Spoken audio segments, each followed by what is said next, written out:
টাকার লোভ মানুষকে কতটা হিংস্র করে তুলতে পারে বা কিভাবে একটি জীবন সম্পূর্ণ ধ্বংস করে দিতে পারে তার একটি বাস্তব উদাহরণ আজ আমরা দেখতে চলেছি। টাকার প্রতি লোভ সবার মধ্যেই কম বেশি আছে, কিন্তু যখন এই লোভ চেপে বসে উঠতি বয়সী তরুণ তরুণীদের ওপর তখন সেটা হয়ে দাঁড়ায় ভয়ঙ্কর। কারণ এই বয়সে ভালো মন্দের সঠিক বিচার বোধ হয়ে ওঠে না। সামান্য ক্ষমতা বা টাকার হাতছানিতে তারা ভুল পথে পা বাড়িয়ে ফেলে এবং সেই ভুলের চরম মূল্য তাদের জীবন দিয়েই চুকাতে হয়। আজকের গল্পটিও তেমন এক নির্মম বাস্তবতা তুলে ধরবে, যেখানে টাকা লোভ কেড়ে নেয় একদল তরুণের শান্তিময় জীবন। তবে দুঃখজনক পরিণতির মাঝেও এই গল্প আমাদের শেখায় বন্ধুত্ব কখনো হারায় না, এমনকি মৃত্যুতেও নয়। আশা করি আমার সঙ্গে কাটানো এই সময়টা একবারেই বৃথা যাবে না। চলুন তাহলে শুরু করা যাক আমাদের আজকের গল্প মুরা। গল্পের শুরুতেই পলিটিশিয়ান রুমাকে দেখতে পাই। রুমা কাজ শেষ করে বাড়ির গেটের কাছে এসে তার ছেলেকে ফোন দিয়ে জিজ্ঞাসা করে সে কোথায়। তখন রুমার ছেলে বলে, আমি গাড়িতে খুব দ্রুত বাসায় আসছি।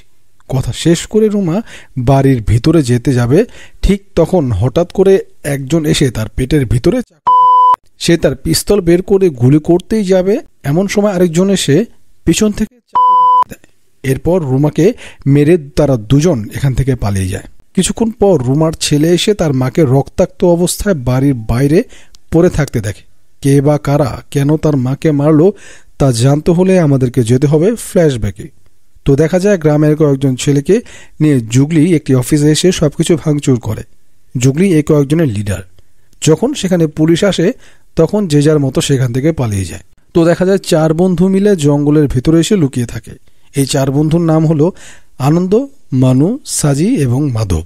মাধব তার ফোন বের করে জুগলিকে ফোন করে বলে তাদের দলে কেউ ধরা পড়েছে কিনা। জুগলি জানায় কেউ ধরা পড়েনি, তবে তোরা সাবধানে লুকিয়ে থাকিস, আর বড় ভাই তোদেরকে রাতে আসতে বলেছে। রাত হলে তারা চারজন বাইকে করে একটা ক্লাবে আসে। এখানে দেখা যায় তাদের বড় ভাই অ্যানিকে। তখন অ্যানি মাধবদেরকে বলে, তোমরা ভাঙচুর করতে গিয়েছো ঠিক আছে, কিন্তু সেখানকার লোকদের গায়ে হাত তুলেছ কেন? তখন মাধব বলে, যদি কেউ আমাদের কাজে বাধা দিতে আসে তাহলে কি করব? রাগে তাদেরকেও মেরেছি। ওদের কথা শুনে অ্যানি খুব খুশি হয় আর বুঝতে পারে তারা সবাই কাজের ছেলে। মূলত এই ছেলেগুলো এতদিন যাবৎ শুধু অ্যানির নামই শুনেছে, কোনোদিন তাকে দেখেনি। এই প্রথমবার তারা অ্যানিকে চোখের সামনে দেখে অনেক খুশি হয়। অ্যানি তাদেরকে বলে চারজনে অ্যানি বসে। তখন জুগলি এসে আজকে তাদের টাকাটা দিলে মাধব পুরো টাকাটা মানুকে দেয়, কারণ মানুর টাকাটা খুবই প্রয়োজন ছিল। তারা বন্ধুদের জন্য সবকিছু করতে পারে, নিজেদের জীবনও দিতে পারে। এবং রাতে বাসায় ফিরলে মাধবের মা তাকে অনেক বকাবকি করে, কিন্তু এতে মাধবের কোনো কিছু যায় আসে না। মাধবের বাবা বেঁচে নেই, তাই তার মা ভবিষ্যতের কথা চিন্তা করতে বলে মাধব রাগ হয়ে খাবার না খেয়েই ঘুমিয়ে পড়ে। এসব কারণে মাধবের মা অনেক চিন্তিত হয়ে পড়ে। একমাত্র ছেলে এইভাবে দিন দিন ধ্বংসের দিকে চলে যাচ্ছে। পরদিন সকালে তারা যেখানে বসে আড্ডা দেয়, সকালে সেখানে হাজির হলে তারা সবাই যে যার মতো করে সময় কাটাচ্ছিল। হঠাৎ করে মাধব জানালা দিয়ে একটি মহিলাকে দেখে তার মেয়েকে স্কুলে নিয়ে যাচ্ছে। এটা দেখে মাধব দৌড়ে নিচে নেমে তার স্কুটি নিয়ে তাদেরকে এগিয়ে দেয়। এটা দূর থেকে মাধবের বন্ধুরা দেখে। মাধবের সাথে মেয়েটার কি সম্পর্ক তা নিয়ে আলোচনা করে। তখন মাধবের একজন বন্ধু বলে ওঠে, ওই মেয়েটাকে মাধব ওর দিদির মতো মনে করে, যার কারণে ওদেরকে হেল্প করছে। এদিকে রাতে রুমার সঙ্গে দেখা করতে এনি আর তার লোকজন এসে হাজির হয়। রুমা এনিদেরকে বলে, যত টাকা লাগে লাগুক, তোমরা গ্রামের লোকজনদেরকে হাঁটাও, ওরা আমাদের কাজে বাধা দিচ্ছে। সকালে জুগলি গাড়ি নিয়ে যাওয়ার সময় হঠাৎ করে পথে মাধবদেরকে দেখতে পেয়ে গাড়িতে উঠতে বলে, কিন্তু মাধব বলে, আপনারা গাড়ি নিয়ে এগোতে থাকেন, আমরা সবাই বাইক নিয়ে পরে আসছি। মূলত এই গ্রামের পাহাড় কেটে রুমা একটা ফ্যাক্টরি করতে চায়, আর গ্রামের লোক সেটা কখনোই হতে দিবে না, যার কারণে গ্রামের লোক রুমাদের কাজে প্রতিনিয়ত বাধা দিতে থাকে। কিছুক্ষণ পর অ্যানি তার লোকদেরকে নিয়ে ওই পাহাড়ের কাছে এসে পৌঁছায়। তখন সেখানে থাকা একজন ভদ্রলোক এসে এনিকে দেখে বলে, ভাই আপনি এখানে এসছেন কেন? আমাকে ডাকলেই পারতেন। এনি তাকে জিজ্ঞাসা করে, এখানে ঝামেলাটা কি? তোরা পাহাড় কাটতে দিচ্ছিস না কেন? তখন লোকটা বলে, মূলত গ্রামের লোকজন এই পাহাড় কাটতে দিচ্ছে না। এনি তাকে বলে, সরকার থেকে পারমিশন দেওয়া হয়েছে বলে এখানে পাহাড় কাটতে দিতে হবে। এদেরকে তুই সরিয়ে নিয়ে যা, আর সন্ধ্যায় রুমা দিদির বাড়িতে আয়, তোর যা পাওনা আছে আমি দিয়ে দিব, এতে তুই খুশি হবি। কোনো কাজে যেন বাধা না আসে, খেয়াল রাখিস। এরপর এনি এখান থেকে চলে যায়। মাঝপথে আসলে গ্রামের লোকজন গাড়ি থামিয়ে দেয়। এবং এনিকে গাড়ি থেকে নেমে আসতে বলে। ঠিক সেই সময় মাধব এসে গ্রামের লোকজনকে লাথি মেরে ফেলে দেয় এবং মাধব আর তার বন্ধুরা মিলে এই গ্রামের লোকজনদেরকে উড়া ধুরা মারতে শুরু করে। এনির গাড়ির আশেপাশেও কাউকে আসতে দেয় না। এই 4 জন গ্রামের সবাইকে মেরে এনি সাথে রুমার কাছে আসে। তখন রুমা এনিকে বলে, তোমরা গ্রামের মানুষের গায়ে হাত দিয়েছো কেন? এখন তো পুলিশ তোমাদের সব জায়গায় খুঁজছে, ধরতে পারলে জেলে দিয়ে দিবে। এখন তোমরা আপাতত কোথাও গা ঢাকা দিয়ে থাকো, পরিস্থিতি স্বাভাবিক হলে আমি তোমাদেরকে আবারও ডেকে নেব। এই কথা শোনার পর এনি 4 জনকে নিয়ে জঙ্গলের ভেতরে চলে আসে আর সেখানে থাকার সিদ্ধান্ত নেয়। জঙ্গলে পুলিশ তাদের সবাইকে ধরে ফেললে তারা পুলিশকে টাকা খাইয়ে মুখ বন্ধ করে দেয় আর জঙ্গলের ভেতরে গিয়ে আশ্রয় নেয় এবং রাতে সুরক্ষিত থাকার জন্য তারা জঙ্গলের ভেতরে আগুন জ্বালিয়ে নেয়। যাই হোক, পরদিন সকাল হলে মাধবদের দলের একজন জঙ্গলের বাইরে খাবার আনতে যায়। এমন সময় পুলিশ তাকে দেখলে জিজ্ঞাসা করে, তুই জঙ্গলের ভিতর কি করছিস? ছেলেটা অনেক ভয় পেয়ে যায় এবং পালাতে গেলে পুলিশ তাকে সন্দেহ করে তার পিছু নেয়। ছেলেটা সিটি বাজিয়ে সবাইকে সতর্ক করে দেয় যাতে মাধবদেরকে ধরতে না পারে। এই ছেলেটা সিটি বাজানোর শব্দ শুনেই মাধবরা সবাই জঙ্গলের ভেতর থেকে দৌড়ে পালিয়ে যায়। কিন্তু এতে বিশেষ কোনো লাভ হয় না, কারণ একে একে পুলিশ তাদের সবাইকে ধরে ফেলে। তখন মাধবের লোকজন পুলিশের হাত থেকে পালানোর জন্য পুলিশের সঙ্গেই লড়াই করতে শুরু করে। এতে করে পুলিশ আর এনিকে ধরতে পারে না। তারা 4 জন মিলে পুলিশকে বাধা দিলে এনি এই সুযোগে পালিয়ে যায় আর শেষমেশ পুলিশ এই 4 জন বন্ধুকে অ্যারেস্ট করে থানায় নিয়ে আসে। পুলিশ স্টেশনে আসলে পুলিশ তাদের ওপর নির্মম অত্যাচার করে, কিন্তু এই 4 জনের কেউই কোনো কিছু বলে না। নীরবে মুখ বুজে শুধু পুলিশের মার খেয়ে যাচ্ছে। মূলত এরা এনির কোনো প্রকার ক্ষতি হতে দিতে চায় না, যার কারণে পরদিন সকালবেলা এই 4 জনের মা বাবা ডেকে পাঠানো হয়। এই 4 জনের মা তাদের বাচ্চাদের জন্য পুলিশের কাছে এসে কান্নাকাটি করে রিকোয়েস্ট করে। এরা অনেক ছোট, এদেরকে দয়া করে এবারের মতো ক্ষমা করে ওদেরকে ছেড়ে দেন, ওরা আর কখনো এই কাজ করবে না। পুলিশ রাগ করে তাদেরকে বলে, ওদেরকে ছাড়বো না, ওরা সন্ত্রাসীকে পালিয়ে যেতে সাহায্য করছে। এরপর আর তাদের কোনো কিছু করার না থাকলে সবাই সেখান থেকে বেরিয়ে আসে। এদিকে এনি কাজ বন্ধ করার কথা যাকে বলেছিল তাকে কিছু টাকা দেয় এবং রুমার কাছে আসলে রুমা এনিকে টাকা দিয়ে ওই ছেলেগুলোকে জেল থেকে ছাড়িয়ে আনতে বলে। অন্যদিকে দেখা যায় 4 জন ছেলে জেল থেকে ছাড়া পাওয়ার পর তাদের মায়েরা তাদের 4 জনকে আচ্ছা মতো ধুলাই করতে থাকে, কারণ তারা এই অল্পতেই এমন কাজের সঙ্গে লিপ্ত হয়েছে। কিন্তু এদের তেমন কিছুই আসে যায় না, কারণ তাদের মাথার উপর এমন একটা লিডারশিপ আছে। এটাই তাদের কাছে বড় বিষয় যে কোনো বিপদ আপদে তাদেরকে লিডার শেল্টার দিবে। এরপর থেকে তারা আরও বেশি বিগড়াতে শুরু করে। তারা তাদের ইচ্ছে মতো রাতভর বারে এসে ক্লাবে গিয়ে পার্টি করে, সারাদিন এখানে সেখানে বাইক নিয়ে ঘুরে বেড়ায়। এদেরকে দেখে বোঝাই যায় এরা ভালো কোনো পরিবেশে বেড়ে ওঠেনি।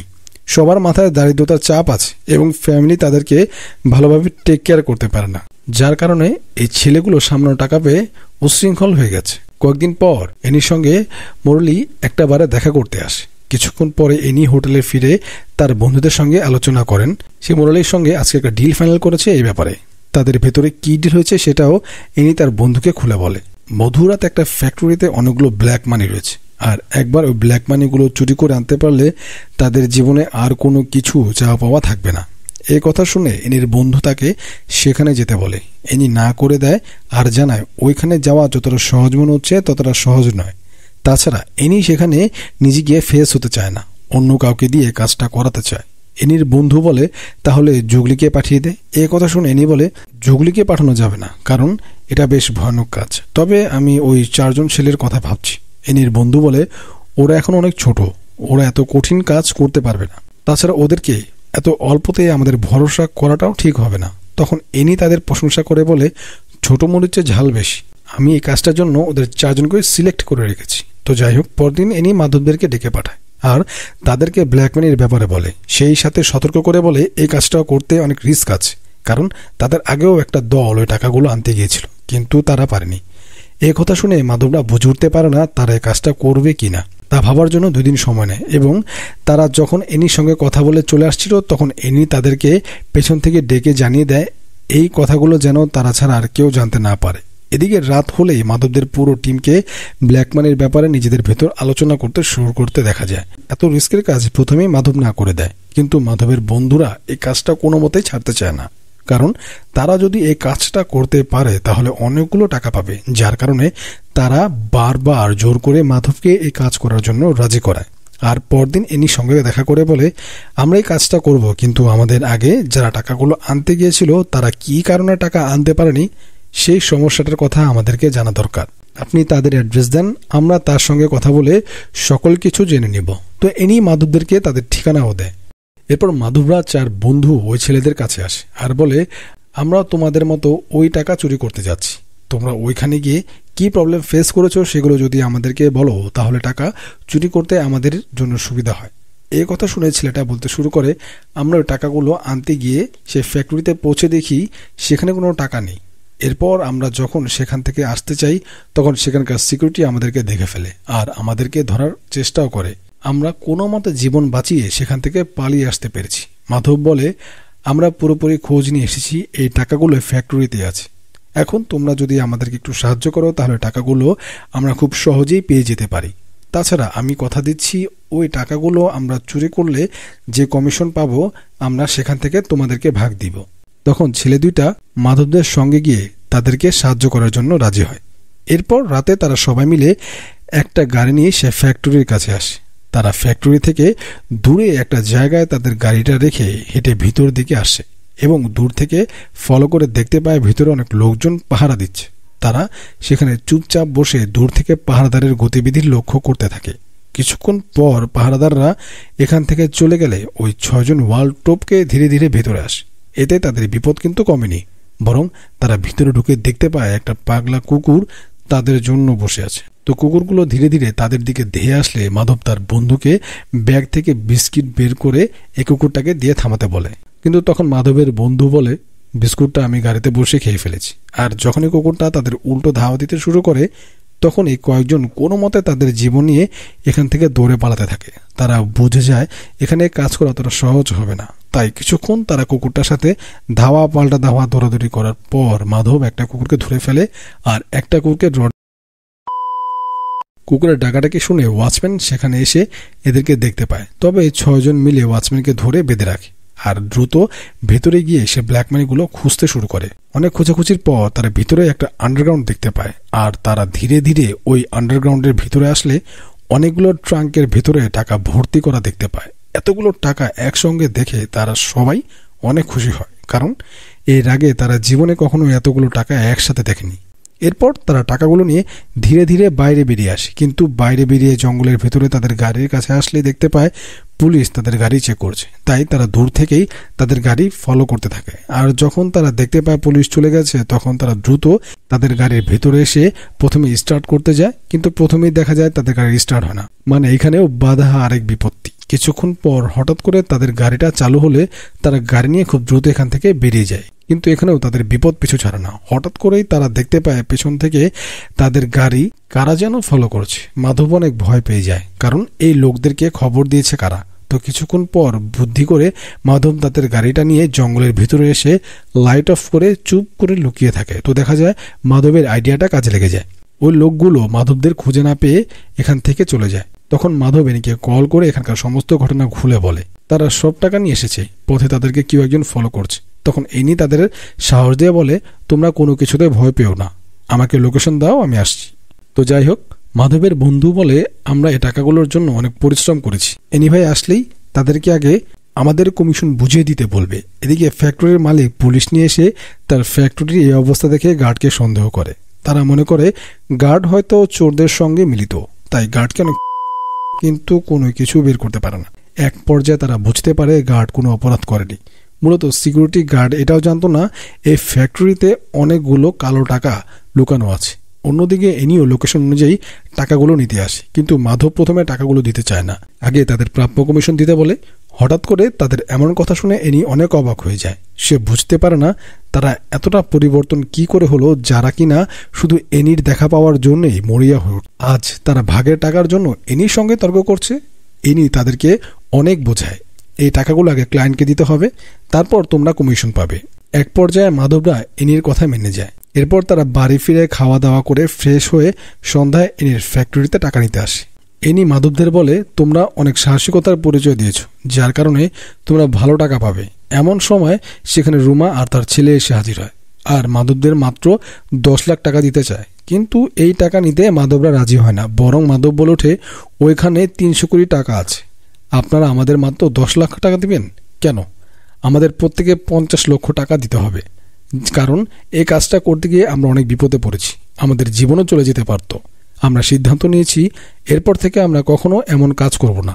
তখন ইনি তাদেরকে বলে, ঠিক আছে, তোমরা যেহেতু পরিশ্রম করেছো, কিছু টাকা বাড়িয়ে দেওয়া হবে, তোমাদেরকে 20 লাখ টাকা দিয়ে দিচ্ছি। কিন্তু রুমা এই টাকাটা দিতে রাজি হয় না, সে মাধবদের ওপর অনেক রেগে যায়।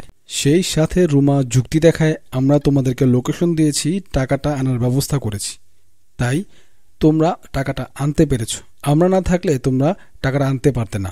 রুমার এসব কথাবার্তা শুনে ছেলেগুলো একসঙ্গে রুমার সাথে তর্ক করতে শুরু করে। এই তর্কাতর্কি দেখে রুমার ছেলে রাহুল মাধবদের সবাইকে ছেলেগুলো রেগে গিয়ে তাকে মারতে থাকে। এভাবে দুই দলে আক্রমণ শুরু হলে এনি এসে তাদেরকে থামিয়ে দেয়। যখন মাধবরা এখান থেকে চলে যাচ্ছিল তখন রাহুলের লোকজন এসে তাদের ওপর আবার হামলা করে। এরপর তারা সেখান থেকে চলে আসে, তবে রাহুলের প্রতি তারা অনেক রেগেছিল, যার কারণে তারা তাদের মারার বদলা নেওয়ার জন্য গাড়ি নিয়ে বেরিয়ে পড়ে। তারা সব জায়গায় রাহুলকে খুঁজতে শুরু করে। কিছুক্ষণ পর, অনেক খোঁজাখুঁজির পর তারা রাহুলকে খুঁজে পায়। তখন তারা রাহুলের গাড়ির কাঁচ ভেঙে রাহুলকে বাইরে এনে রাহুল সহ তার দলের সব লোকজনদেরকে আচ্ছা মতো রাস্তায় ফেলে পেটাতে থাকে। তখন রাস্তায় থাকা লোকজন মাধবদের ভিডিও করে রাখে। রাহুলকে হসপিটালে ভর্তি করলে ডাক্তার বলে তার অবস্থা খুবই ক্রিটিক্যাল। এটা রাহুলের মা কোনো মতেই মেনে নিতে পারে না, তাই সে এনিকে বলে, আমি আর ঝামেলা চাই না, তুমি ঝামেলাটা পুরোপুরি মিটিয়ে ফেলো। এনি মাধবদেরকে ডেকে পাঠায়। তখন মাধব বলে, আপনারা বেশি বাড়াবাড়ি করলে আমরা পুলিশকে সমস্ত বিষয়টা জানিয়ে দিব। তখন এনি বলে, তোমরা কাল সকালে আসো, আমি সবাইকে 52 টাকা দিয়ে দিব। পরদিন সকালে মাধবদের দুই বন্ধু বাইক নিয়ে আসার সময় একটা ট্রাক এসে তাদের আর তারা সেখানে মারা যায়। এই বিষয়টা জানার পর মাধবরা কোনো মতে মেনে নিতে পারে না। এনি জানতে পারলে এনি মাধবদের সান্ত্বনা দেয়। মাধবদের সঙ্গে দেখা করতে ওই দুই ছেলে আসে যে তাদেরকে টাকা চুরি করতে সাহায্য করেছিল, এবং তারা দুজন বলে, আমরা এসেছি তোমাদের বিপদের পাশে দাঁড়াতে, কারণ আমরা তোমাদের বন্ধু মনে করি। মাধব এনির কাছে আসলে এনি ব্যাগে টাকা দিয়ে বলে, এখানে 3 কোটি টাকা আছে, তুমি টাকাগুলো নিয়ে নিজেদের ভেতরে ভাগ করে নিও। যখন মাধব টাকা নিয়ে বাইরে বের হয় তখন হঠাৎ করে দেখতে পায় সেদিনের মতো তাদের গাড়ি কারা যেন ফলো করছে। মাধব তো অনেক ভয় পেয়ে যায়, কারণ তাদের কাছে এখন টাকা ভর্তি একটা ব্যাগ রয়েছে। এই বিপদ থেকে তাদেরকে কে বাঁচাবে? এভাবে তারা অনেকক্ষণ গাড়ি চালানোর পর হঠাৎ তাদের গাড়িটা একটা বালির ভেতরে আটকে যায়। তখন মাধবরা তাদের জীবন বাঁচানোর জন্য গাড়ি ফেলে রেখে জঙ্গলের দিকে দৌড়াতে থাকে, আর এই গুন্ডারা গাড়ি থেকে নেমে মাধবদেরকে ধাওয়া করতে থাকে। এক পর্যায়ে গুন্ডাগুলো মাধবকে ধরতে না পারলে তাদের হাতে ধারালো মারে, সেটা সাজির গায়ে লাগে, আর সাজি সেখানেই মারা যায়। মাধব অনেক কষ্ট পায়, কিন্তু তার জীবন বাঁচাতে সে দৌড়ে এখান থেকে পালানোর চেষ্টা করে এবং একটা গাছের আড়ালে গিয়ে লুকিয়ে থাকে যাতে গুন্ডারা তাকে খুঁজে না পায়। এভাবে মাধব তার সব বন্ধুকে হারিয়ে ফেলে। এদিকে মাধব সন্ধ্যায় জুগলির কাছে এসে তার ভয় দেখিয়ে বলে, কে করেছে সত্যি কথা বল, তুই সব জানিস। তখন জুগলি সব সত্যি কথা বলে দেয়, আসলে তোকে এনি টাকা দেবে না বললে প্ল্যান করে একে একে সবাইকে মেরে ফেলেছে, এরপর তোকেও মেরে ফেলবে। এই কথা শুনে মাধব অনেক রেগে যায় আর এনিকে খুঁজতে একটা কনস্ট্রাকশন সাইডে আসে। এনিকে দেখে মাধব তার উপর ঝাঁপিয়ে পড়ে তাকে মারার জন্য। এরপর তাদের দুজনের ভিতরে হাড্ডাহাড্ডি এক লড়াই হয়। এক পর্যায়ে মাধব ফেলে, এমনকি সেখানে থাকা এনির বন্ধুকেও, কারণ তারা সবাই প্ল্যান করে তাদেরকে মেরে ফেলতে চেয়েছে। অন্যদিকে মাধব ওই দুইটা ছেলের সঙ্গে দেখা করে রুমাকে মারার প্ল্যান করে। তবে ছেলে দুইটা মাধবের সাথে যেতে চাইলে মাধব বলে, আমি আমার সব বন্ধুকে হারিয়েছি, এখন নতুন করে তোমাদেরকে হারাতে চাই না। এই বলে সে সেখান থেকে চলে আসে রুমা যেখানে জিম করে সেখানে। রুমা জিম করে বাইরে বের হলে দিয়ে রুমার উপর অ্যাটাক করতে যাবে, ঠিক সেই সময় একটা গাড়ি এসে মাধবকে মেরে দেয়। মাধব সেখানে মারা যায়। এই অ্যাক্সিডেন্টটাও করিয়েছে রুমা। তো যাই হোক, এবার দুইটা ছেলের প্ল্যান করে কিভাবে তারা রুমাকে মেরে ফেলবে। এরপর আমরা গল্পে একদম প্রথম দৃশ্যটাই দেখতে পাই, এই ছেলে দুটা রুমাকে আঘাত করে মেরে ফেলে। আর গল্পের একদম শেষ দৃশ্যে দেখা যায় ছেলেগুলো তাদের গ্রামে ফিরে এসে বন্ধুদের সঙ্গে তোলা ছবি বড় করে বাঁধিয়ে টানিয়ে রাখে। এখানেই আজকের গল্পটা শেষ হয়। গল্পটা হৃদয় বিদারক হলেও বন্ধুদের জন্য পরম ভালোবাসা, এটা দেখতে ভালোই লাগে। আপনাদের কাছে আজকের গল্পটা কেমন লেগেছে কমেন্টে জানাতে ভুলবেন না। যদি ভালো লেগে থাকে তাহলে অবশ্যই আমার ছোট চ্যানেলটিকে সাবস্ক্রাইব করে পাশে থাকবেন। দেখা হচ্ছে পরবর্তী কোনো ভিডিওতে। সে পর্যন্ত আল্লাহ হাফেজ, আসসালামু আলাইকুম।